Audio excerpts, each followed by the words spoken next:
Hey, it's Jake here. So I've been using ArtRage 4 for quite a while, and I've been wanting to show off some of the features I really like. And instead of uh, explaining it one by one, I thought I'd just make a really quick video to demonstrate all of the advantages it has. And out of the gate, it doesn't completely replace Photoshop for me. There are a few things that Photoshop definitely does better, but man, I am really impressed with this program. If you want to do painting studies, you want to just feel like you're actually painting instead of using brush stamps and photo mashing. Uh, it's an amazing option, and it's really made me more excited to draw and paint in general. How it mixes with the paints and a whole bunch of the features that the interface has to offer. So I'm already inside a project, and I'm just going to go through this in whatever kind of capacity comes. I don't really have a strategic order. So interface in general has tons of features and it's really customizable. It's it's got a lot to offer, but it can also be very minimal. We can hop into what's called workbench mode. So all of my current tool palettes, you can see here, I have a toolbox where you can drag and and drop in all of the tools you want to use for this particular project. And it compresses everything all the way down to this nice full screen where you're free to just paint. All your other options are still here. Your kind of title bar menu has everything all stored. You can switch your tools. They're nicely marked with actually the hotkey, which is awesome for people who are just learning. Um, Basically, there's layers and everything you would expect in Photoshop for the most part. These can be hidden. You can change their opacity with all these little tooltip dials. And a really great effort was made to be minimal with the interface in that a lot of these features require rollover in order to pop up. Of course, it's expandable, collapsible. When you close it, it turns into this little widget. You can even, under view, you can turn those off. They're called pods. You can just uncheck them. They'll go away. References is very crucial, I guess, to how the program does not deal with multiple files. So you only have one window. You have one painting or project open, and that's it. One downfall, however, you can load in references that are on these, kind of tacky but cool little pins. Um, you can zoom in and zoom out, resize them. A few other options. You can convert them into tracing layers. Generally, put them wherever you want. It's a really great way to kind of quickly zoom in and keep everything handy. And what's awesome about the tools and the interface that I just highlighted is that they're actually stored within the project. And I think this is why you can only have, one active painting at a time, is because the interface is built around this project. So for example, if I go and make a new painting, and this is what ArtRage is by default, this nice bright screen that you can just straight up get to drawing on immediately. So I found it very inviting, but when I reopen the file I just had, you're going to notice that it's going to pull up all of the reference images. It's going to remember my tool presets or my toolbox. Everything's back and restored. So you can actually import through this reference window or just drag and drop all of the references related to whatever you're working on. You don't got to track them down. These can, of course, be spread out onto a second window. So it keeps it all nicely managed for you. There's a few other really important things under the references. So this is a popular one that a lot of painters like because normally when you're painting you want to, step back and see your whole image. But you can actually make a new window, which is a very smooth running live version of this actual painting. So if I paint on the big version, you're going to see that it's going to auto update in real time on that new window. So it's literally a really nice duplicate. And that you could just see some of the nice brushwork and the brush strokes and the natural color blending that ArtRage does. But I will get to that in a moment. So that's very cool. I'm going to remove that. You have tracing images. So if I turn this on, instead of putting your drawings on top of whatever you're going to work on and having to set multiply and all of those functions, tracing images are separate. So you can use these as a guide. You can change the opacity. You can even have ArtRage pick colors from your tracing image and use that to paint underneath. So you could literally maybe trace or stamp parts of photographs. I'm not sure. I haven't really explained that, explored that just yet.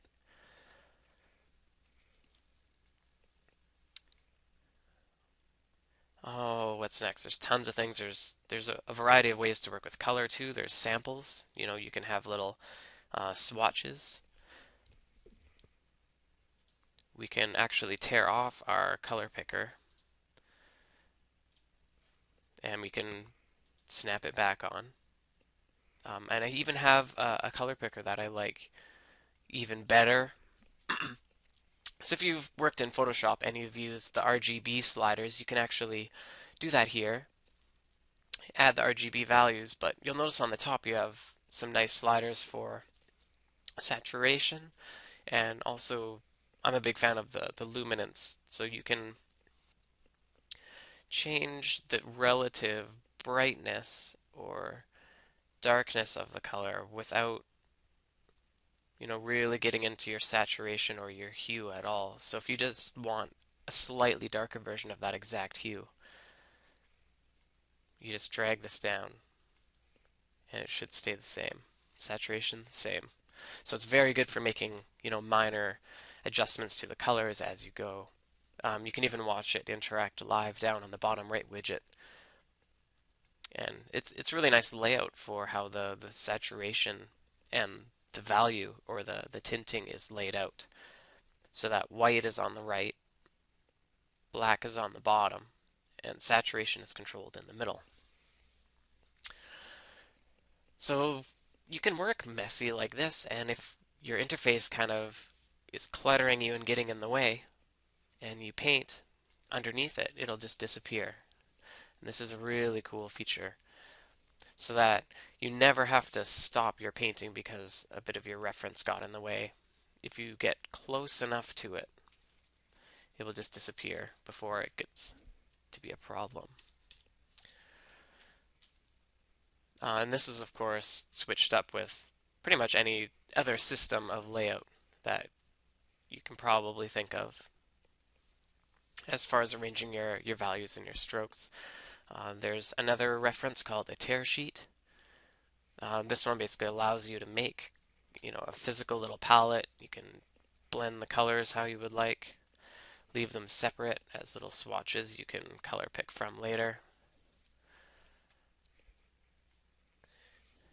And you can leave this kind of on the sidelines there as a palette.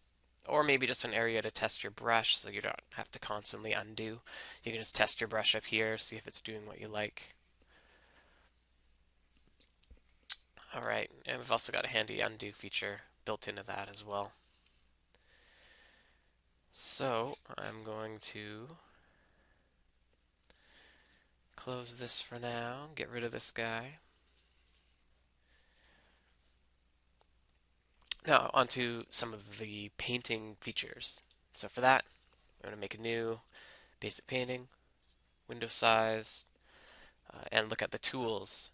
So what you already saw was kind of this oil brush, and it tracks the bristles and the actual paint thickness. So if I switch to something such as a palette knife, I believe this doesn't have too much loaded onto the brush. So loading is very little. We can go to none and it'll efficiently just blend.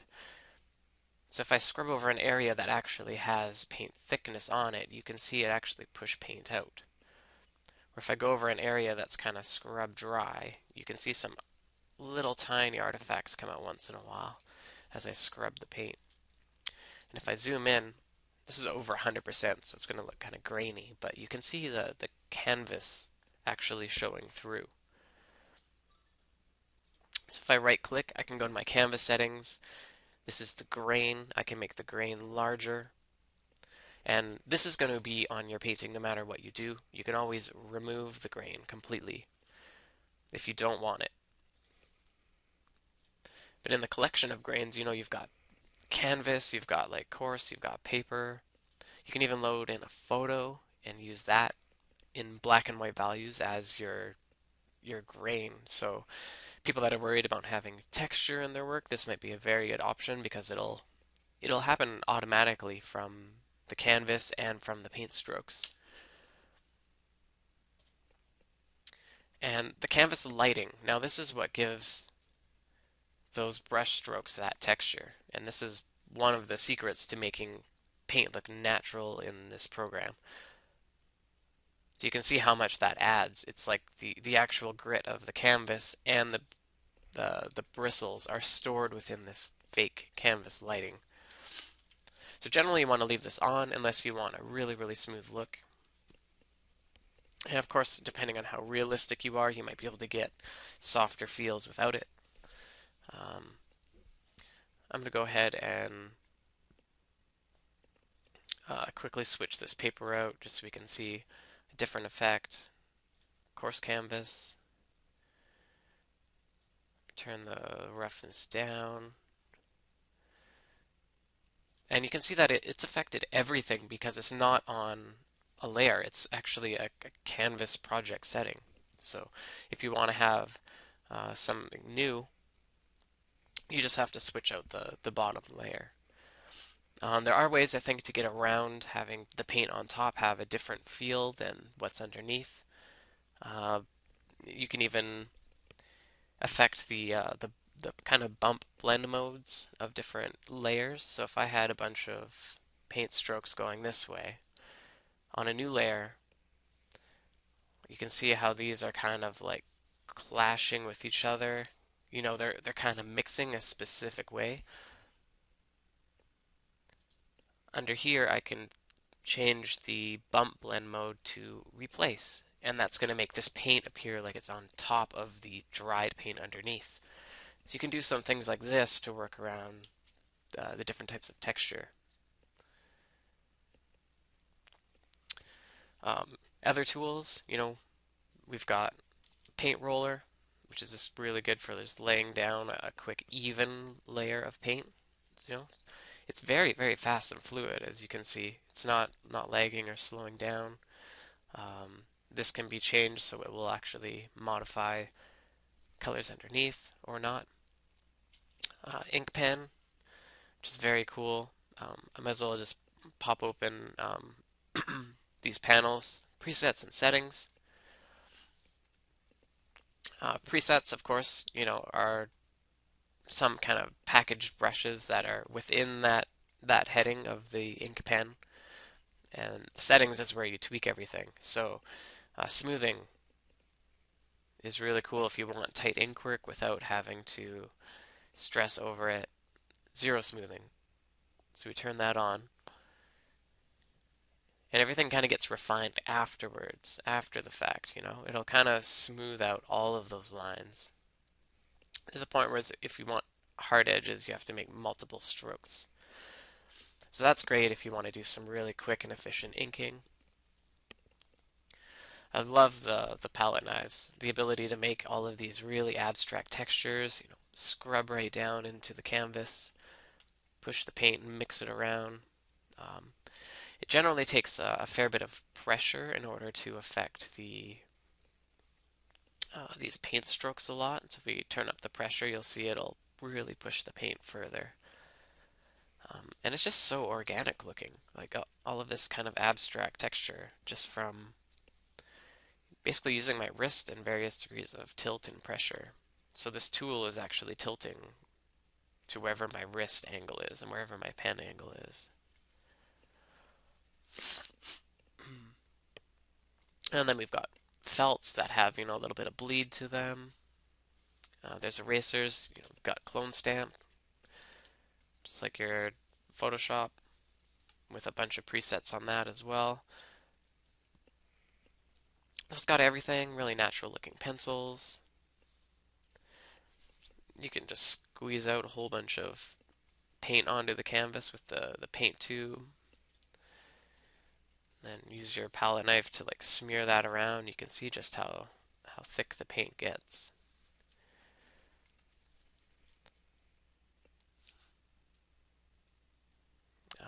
Of course, there's airbrushes, so you can do the softer work. Turn up the opacity. Pressure is kind of like a flow setting. You've got a little bit of that spray you can work in there, or just usual soft airbrush. So tons of options. Watercolors I haven't really played with very much. Tons of different effects. Alright, enough painting. We get it. A few other things.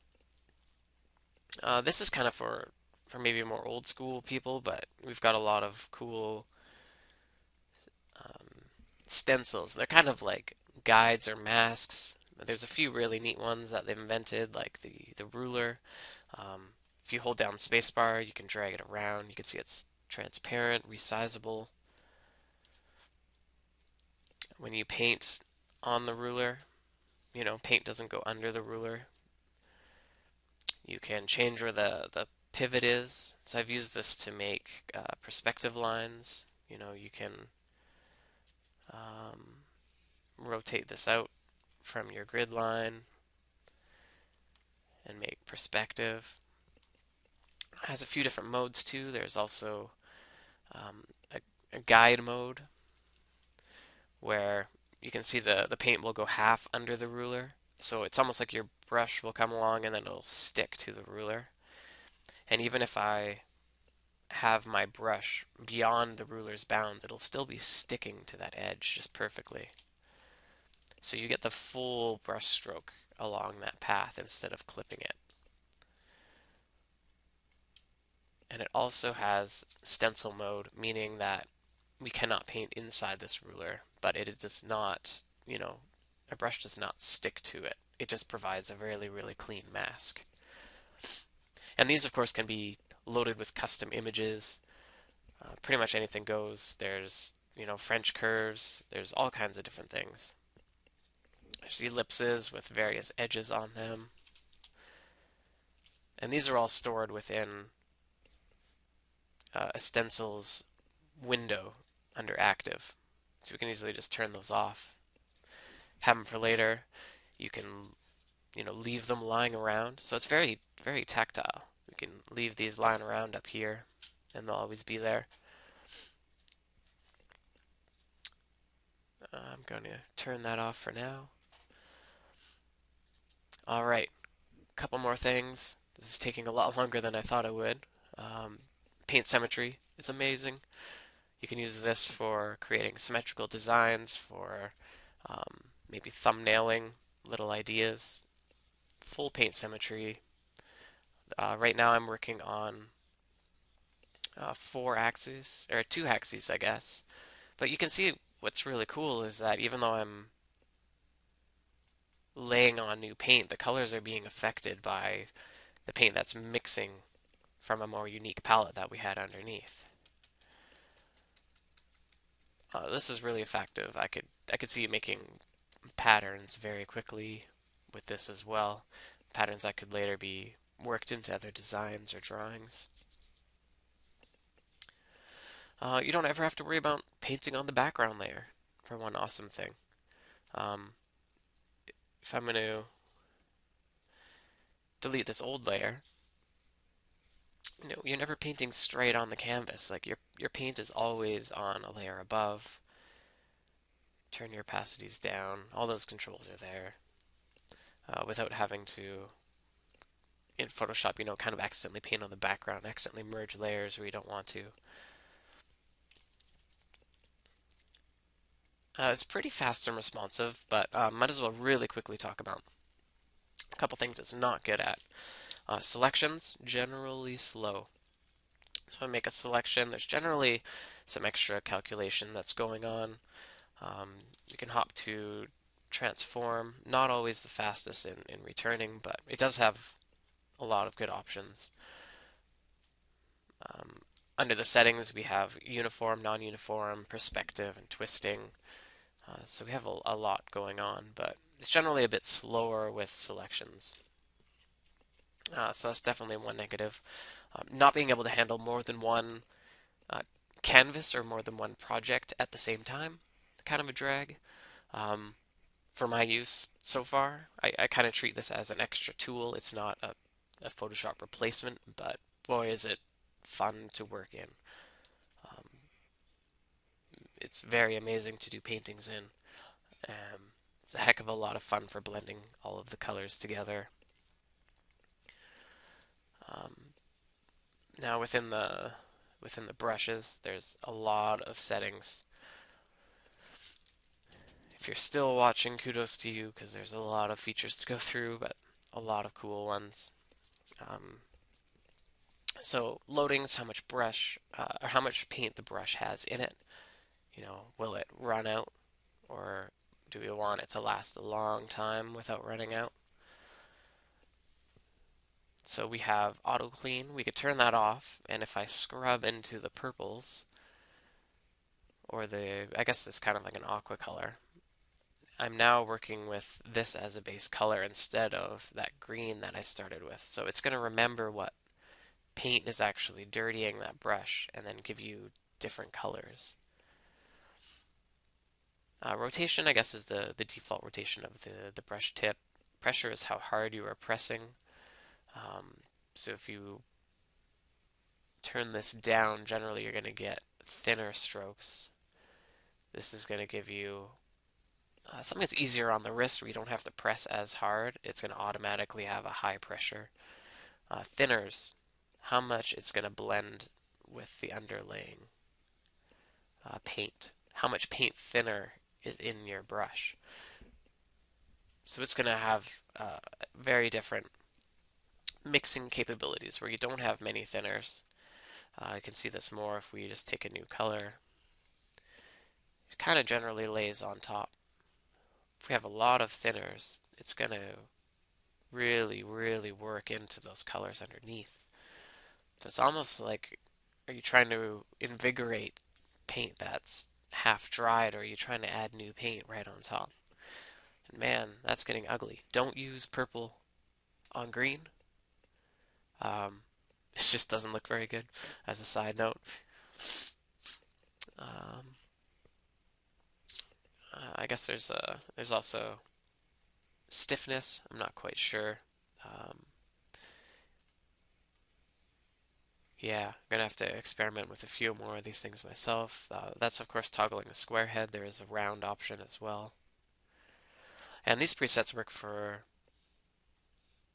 all of these different tools. All of these settings are in a very, in my opinion, clean interface, easy to modify. Say you don't want 4x symmetry anymore. Sometimes I just drag it under the canvas and I go back to 2. And this is a palette knife with a little bit of paint loading on it.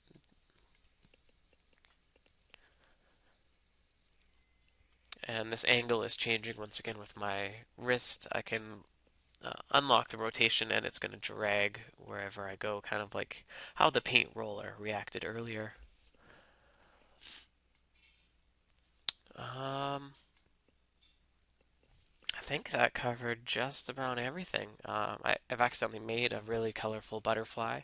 I hope you like it.